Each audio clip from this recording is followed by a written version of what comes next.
मैं बधाई देना चाहता हूं मध्य प्रदेश सरकार को, वहां के मुख्यमंत्री मोहन यादव जी को। उन्होंने जो बिल आया उस बिल को अपने राज्य में लागू करने का काम किया। इसके लिए मोहन यादव को मैं बहुत बहुत बधाई, बहुत बहुत साधुवाद करता हूं, क्योंकि उन्होंने इतनी हिम्मत तो दिखाई। भले ही सुप्रीम कोर्ट का सम्मान सबको करना है, हमें भी करना है, लेकिन उन्होंने इतनी हिम्मत तो दिखाई, इसीलिए मैं मोहन यादव को बहुत बहुत बधाई देता हूँ। यूजीसी को लेकर उस विषय में जो हंगामा ये हो रहा है और सुप्रीम कोर्ट द्वारा जो रोक लगाई गई है, ये बहुत निंदनीय कार्य किया गया है। क्यों यूजीसी द्वारा जो बिल लाया गया था SC, ST, OBC और हमारी महिलाओं और दिव्यांग लोगों के लिए, लेकिन कुछ जाति विशेष के लोगों द्वारा इसका विरोध किया गया था। ये कह के विरोध किया गया था कि इस कानून का दुरुपयोग होगा। मैं समझता हूँ और आप भी सभी लोग समझते हैं, कोई ऐसा कानून नहीं है जिसका दुरुपयोग नहीं होता हो। लेकिन ये कानून अभी लागू हुआ, अभी एक भी केस नहीं आया, अब उससे ही पहले आपने कैसे कह दिया कि दुरुपयोग होगा।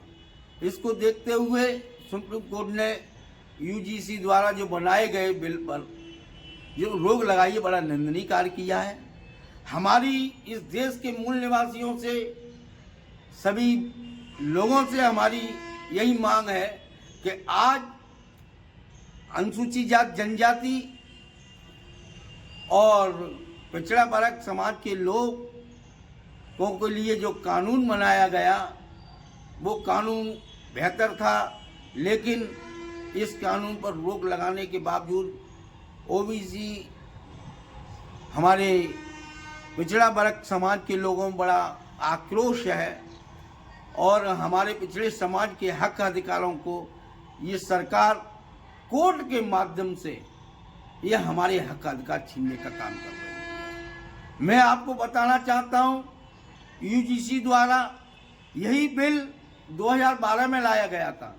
2012 में अनुसूचित जाति, जनजाति के लिए था और इसमें 2012 के बाद अब तक जो भी घटनाएं हुई, जहां विश्वविद्यालयों में हमारे समाज के छात्रों से जो भेदभावपूर्ण जो रवैया अपनाया जाता था, जिसके कारण कई हमारे युवा नौजवान साथी जो होनहार थे, उन लोगों ने अपने प्राण की आहुति दे दी। इसके लिए एक कानून बनाया गया था। सुप्रीम कोर्ट के आदेश से ही ये कानून बना और सुप्रीम कोर्ट ने ही इस कानून पर रोक लगा दी। मैं जानता हूं ये कानून इनके हितों के लिए नहीं, ये आप जो लोगों को गुमराह कर रहे थे, जाति विशेष के लोग, ब्राह्मण समाज के लोग, सिर्फ जाति केवल वो ब्राह्मण है, वो ही सिर्फ हिंदू है, और अनुसूचित जाति और पिछड़े वर्ग के समाज के लोग अपने आप को हिंदू वैसे भी न समझे, क्योंकि आप लोग हिंदू है ही नहीं। हम लोग जाति में बटे हुए लोग हैं। हिंदू तो केवल ब्राह्मण, वैश्य और क्षत्रिय समाज, जिन लोगों ने विरोध करके हमारे अधिकारों को छीनने का काम किया, हमारे अधिकारों पर रोक लगवाई, लेकिन सरकार ने एक सोची समझी साजिश के तहत एक सुप्रीम कोर्ट के माध्यम से इतने हमारे हित के लिए जो बिल लाया गया था, उस बिल पर रोक लगाई है। ये बड़ा निंदनीय कार्य है।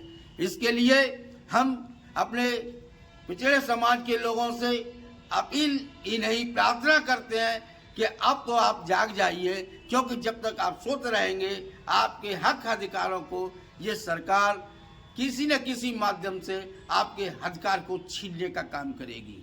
इसीलिए मैं अपने सभी भाइयों से, भारतीय सभी मूल निवासियों से मैं सिर्फ अपील ही नहीं करता हूँ, प्रार्थना भी करता हूँ।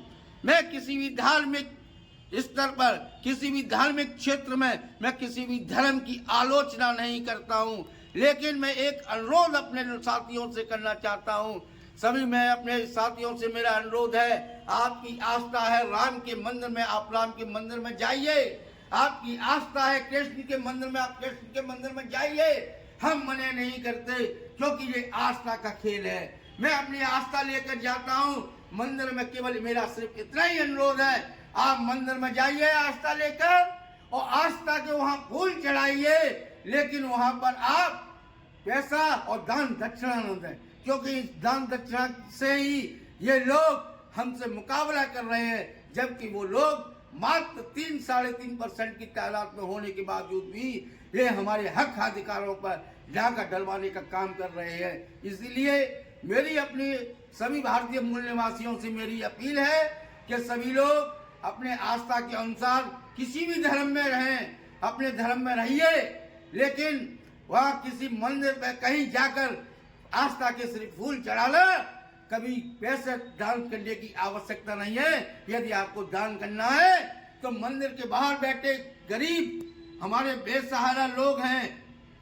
जिनको हम भिखारी कहते हैं, उन लोगों को भोजन कराइए। यही मेरी कहता है, इससे बढ़िया कोई पुण्य नहीं है। सबसे बड़ा पुण्य जो है, किसी भूखे को खाना खिला दोगे, वो अपनी आत्माओं से आपको दुआएं देगा।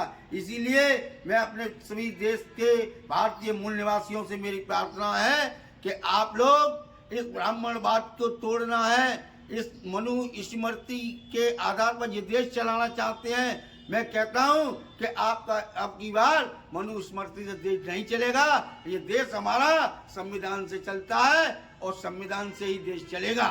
इसीलिए संविधान किसी को इजाजत नहीं देता कि हम किसी के धर्म की आलोचना करें, इसलिए हम किसी धर्म की आलोचना नहीं करते, लेकिन अपने लोगों से सिर्फ अनुरोध करते हैं कि आप समझिए, अब जाग जाइए, अपने हक अधिकारों के लिए संघर्ष करिए, रोड पे आइए। उन्होंने रोड पर आकर सुप्रीम कोर्ट से रोक लगवाई है, तो हम लोग आपसे अनुरोध करेंगे कि सभी लोग उठ खड़े हो जाओ और संघर्ष करो और अपने मांगों को आगे बढ़ाओ। अपने यहाँ के महामहिम राष्ट्रपति महोदय को अपने अपने जिले से एक लिखित ज्ञापन भेजिए, उसमें रोक हटाने की मांग करिए। यही मेरा अनुरोध है। इसी के साथ जय भीम, जय भारत। नेताजी, आप अपना परिचय दें। जी, मैं द्रविड़ जन कल्याण महासभा से संस्थापक सचिव उदयवीर सिंह यादव मेरा नाम है। जो सुप्रीम कोर्ट ने जो रोक लगाई है, अब इसमें अब ओबीसी के लोग क्या करेंगे, क्या हो सकता है इसमें? देखिए, किसी ने कहा है, बिना रोए माँ बेटे को दूध भी नहीं पिलाती। जब बच्चा भूखा होता है तो उसको माँ की तरफ रोना पड़ता है। जब बच्चा रोएगा तो माँ समझेगी कि मेरा बेटा रोया, भूखा है, इसलिए रो रहा है, तभी वो दूध पिलाएगी। इसी तरीके से सुप्रीम कोर्ट द्वारा जो जिस पर रोक लगी, इस बिल पर रोक लगाई गई है, इसके लिए हमारे ओबीसी समाज के लोगों को जागरूक तो होना पड़ेगा। जागरूक होकर सड़कों पर उतरना पड़ेगा। सड़कों पर उतरकर अपनी बात को अपने महामहिम राष्ट्रपति महोदय के नाम संबोधन ज्ञापन देना होगा, क्योंकि न्यायपालिका का मामला है, ये कार्यपालिका का नहीं है। इन कार्यपालिका के शासन के लोगों ने उस मामले को न्यायपालिका में धकेल दिया है। इसीलिए महामहिम राष्ट्रपति को इसमें हस्तक्षेप करके इस निर्णय को, हमारे इस बिल को वापस कराया जाए और ये यूजीसी जो बिल लाए हैं 13 जनवरी 2026 को, इस बिल को पुनः लागू किया जाए। मैं बधाई देना चाहता हूं मध्य प्रदेश सरकार को, वहां के मुख्यमंत्री मोहन यादव जी को।